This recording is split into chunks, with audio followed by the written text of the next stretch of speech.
A family in crisis. When we say that a family is in crisis, we are usually referring to a state of disarray that may result in the immediate dissolution of the family unit. This may happen for any number of reasons, but the belief is that if there is no immediate intervention, the family will fall apart. There was a moment in my life where my family appeared to be in crisis. For many reasons, everyone was looking to me to fix it. From my perspective, I was already doing everything possible and more. I was forced to re-examine what my family had become. I was forced to realize that our family had always been in crisis. What was happening in the moment was simply our family's loudest crescendo. The situation in our home had finally reached a point that the walls fell, and the outside world could no longer ignore what they saw. If a frog is placed in boiling water, it will jump out of the water. It won't wait around to see what happens next. It won't consider jumping back in. If a frog is placed in cold water and is slowly brought up to a boil, the process is so gradual, the frog doesn't understand that it is slowly dying. No one begins a family planning for it to fail. If there is any kind of challenge, the initial response is to rise to the challenge. When living with someone with mental illness, new challenges are presented daily. These challenges are initially viewed as just another obstacle to overcome. One of the great misconceptions about mental illness is that symptoms are always grandiose and undeniably apparent. This does happen at times, but usually the symptoms are very subtle. They are often imperceptible until observed collectively in hindsight. Within children, symptoms may initially appear as typical childhood behavior. Within adults, mental illness may initially appear as the typical problems of any relationship. Initial symptoms are often so subtle that the caregiver does not realize the depth of the problem. The caregiver often becomes so mired in dealing with the effects of those symptoms that they have no time to examine the full scope of their situation. Problematic behavior is usually tolerated until the impact is so great it can no longer be ignored. Just like the frog in boiling water does not realize how hot the water has become until it is too late, a family often does not realize how damaged they are until they are almost to the point of no return. Unfortunately, their state of crisis has become such a common pattern of existence that they may not realize what it has become. When it is pointed out to them, they are forced to deal with all their problems that have been simmering just below the surface for years. Such a moment of crisis often ends in the dissolution of the family. Very often, this is because the primary caregiver must confront the enormous burden they have been forced to bear.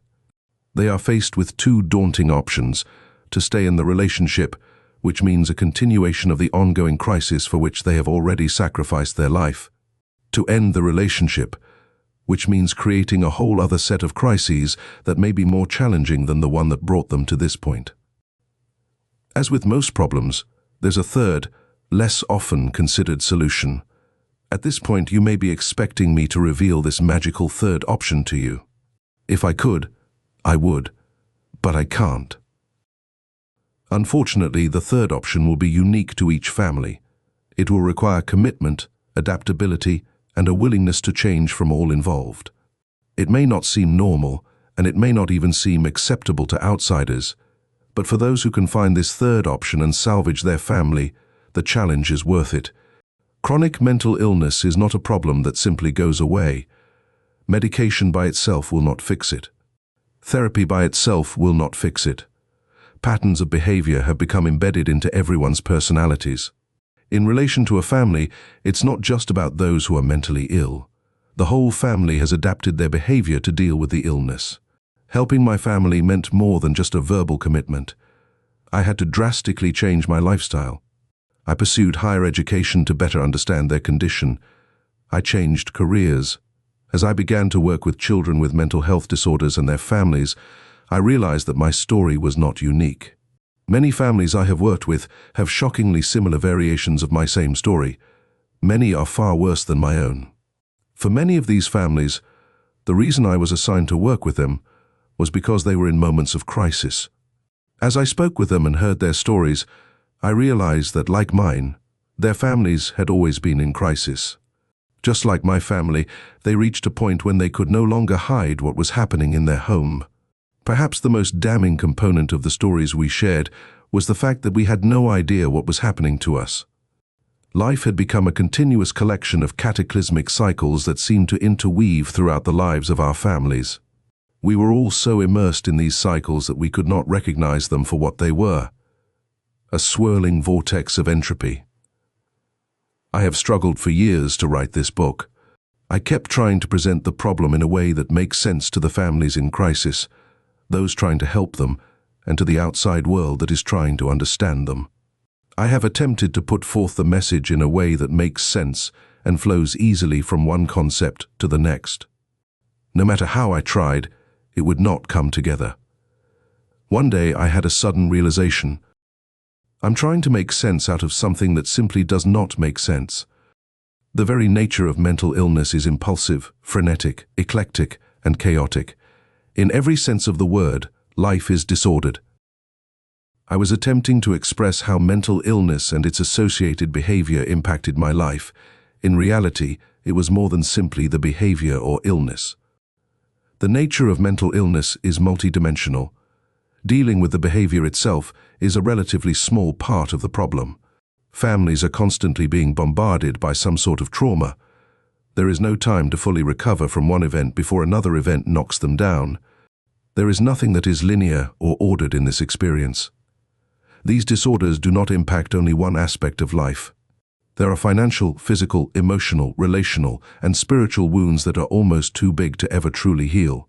With that in mind, I've identified 3 core spheres of influence that are constantly impacting families of mental illness: the discovery process, family dysfunction, the actual behavior.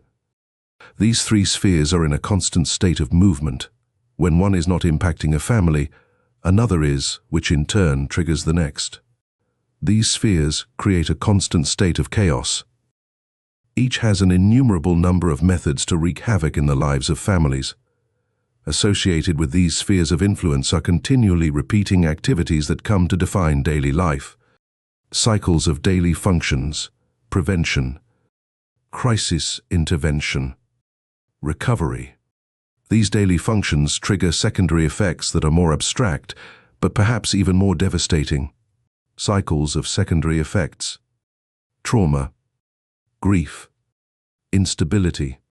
The cycles of daily functions and the cycles of secondary effects combine with the core spheres of influence to create a swirling vortex of entropy that completely engulfs these families. The description "swirling vortex of entropy" may sound exaggerated, but that's how it feels. We are discussing extreme behaviors with extreme consequences that require extreme descriptors. At the heart of these families, there is usually one person attempting to manage and care for the extreme needs of multiple people. We call this person the caregiver. The caregiver can be compared to a beekeeper tending to a beehive.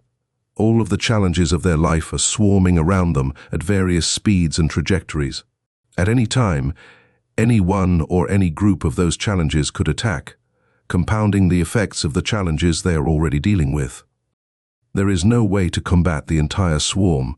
It is a physical and emotional impossibility. That's not to say that the caregiver is idle or passive. They are often so focused on the most pressing issues that they have no time to even acknowledge the rest of the swarm. To make matters worse, the challenges the caregiver of the family must face are not always grounded in reality. Many of the problems they deal with are based on irrational beliefs and behaviors. What caregivers see as the most pressing issues may seem inconsequential to the limited perspective of the outside world. To the outside world, the caregiver may seem to be behaving irrationally, but they are often responding rationally to irrational situations. There are many examples of this type of behavior. We will discuss several throughout this book. To give a brief example, using a construct that is widely relatable, consider finances. Caregivers of all socioeconomic backgrounds may make choices to care for and protect their families that make no financial sense to anyone other than themselves. These choices make no sense to the outsiders because they are often based on an undisclosed or misunderstood need. Some caregivers leave lucrative jobs to spend more time at home. Some caregivers dismiss opportunities to earn income when it is painfully needed because they are needed to supervise behavior at home. Some caregivers appear to waste massive amounts of money in capricious goods or services that offer some small level of emotional or physical relief. These are only a few examples, but they offer a glimpse of the seemingly irrational behavior that is so prevalent as families traverse these cycles of existence. These cycles, while unique to each family, often play out through similar experiences that typically begin in the early stages of marriage. Even though misbehavior by a partner or spouse may not be initially perceived as a symptom of mental illness, it is difficult to deal with. As a result, couples may begin to isolate themselves from friends and family. As their children begin to misbehave, parents begin to isolate themselves even more.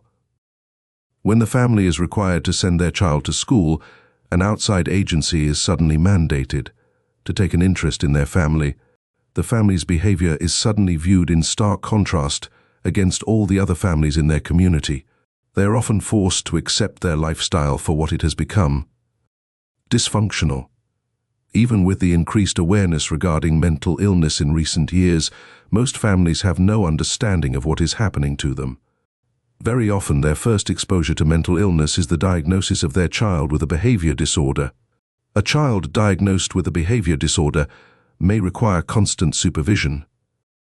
The behavior of these children may be so severe and require such constant attention that it distracts parents from even considering an in-depth exploration for a root cause. It is usually not until after these children enter school and must socialize with peers that behavior is diagnosed, and connections are made to other instances of mental illness within the family. Usually by this time, the family has entered a state of isolation and cyclical dysfunction.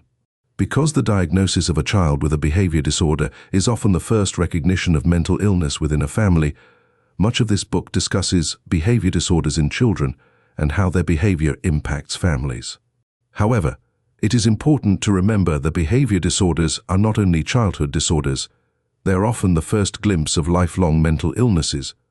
Perhaps the most important concept in the discussion of behavior disorders is that their defining conditions do not exist in isolation. Usually the traits of impulsivity, aggression, and antisocial behavior are accompanied by other mental health symptoms. The other symptoms are often far worse than the three primary traits of behavior disorders and compound an already combustible situation. There is another, more damaging way these traits do not exist in isolation. It is often upsetting for many parents to come to this realization, but usually one of the parents has the exact same symptoms as the child. Parents may never be officially diagnosed. They may have adapted to their environment to the point that the symptoms are barely perceptible. But as you explore the family history, the behaviors are there and often define family dynamics. Diagnoses of mental illness are not given capriciously. If an individual has received a diagnosis of any mental health disorder, it is a sign that their behavior has significantly, often catastrophically, impacted their life and the lives of those closest to them. It is imperative to understand that if someone reaches the point of a diagnosis of mental illness, they are not thinking or behaving rationally. They have been objectively, scientifically proven to think and behave irrationally compared to the majority of the population. It is nothing to take lightly. This does not just apply to diagnoses with psychotic features. Remember, most of these symptoms are very subtle. Small incidents multiply exponentially to create chaos within a family. An essential component of overall success when treating or living with mental illness is understanding its unique impact on all involved. Concepts such as intentionality and the interpretation of reality are crucial components of communication. These concepts often cause conflict because there is simply no pre-existing framework to believe there could ever be disagreement regarding the understanding of such issues. Common diagnoses such as anxiety, ADHD, bipolar disorder, and autism can imply serious difficulties in the way individuals view the reality of their world. For the caregivers that must care for these individuals, they don't only have to deal with behavior, they must deal with the irrational or fictitious basis of the beliefs that lead to the behavior. Additionally, we must acknowledge that it is not requisite to be diagnosed with a mental illness to be seriously mentally ill. There are plenty of people around the world that would qualify for a diagnosis of mental illness if they took the time to get one. The misbehavior of children may be the single compounding factor that drives many families over the edge. The behavior these children exhibit can be extreme. Once a child reaches a clinical diagnosis of any behavior disorder, it implies a history that has been full of destruction and chaos. The effects of these behaviors in children can exacerbate underlying problems within parents. Many parents are attempting to address deficiencies in their children that they have not fully overcome themselves. If the parents and children share symptoms of impulsivity, aggression, and antisocial behavior, the results can be truly combustible. As you read, please keep in mind that all the behaviors attributed to children may also be attributed to adults. There is no magical age when symptoms simply disappear. Many parents hide their symptoms fairly well. It is generally through the children that helpers and educators become aware of an underlying problem. Understanding and recognizing these disorders in children may be our best hope of offering support to the entire family. The subtitle of this book is Understanding Families of Pervasive Mental Illness. Pervasive can be defined as permeating throughout. While pervasive is the correct word to use, I'm still not sure it adequately conveys the depth of the problem. Mental illness impacts every aspect of family life. Every family activity and every individual within that family is affected. No one escapes unscathed. Hopefully, as parents, educators, helpers, and all others who care for these families begin to understand the cycles they experience and why these cycles occur, we can take necessary steps to help families not only survive, but thrive.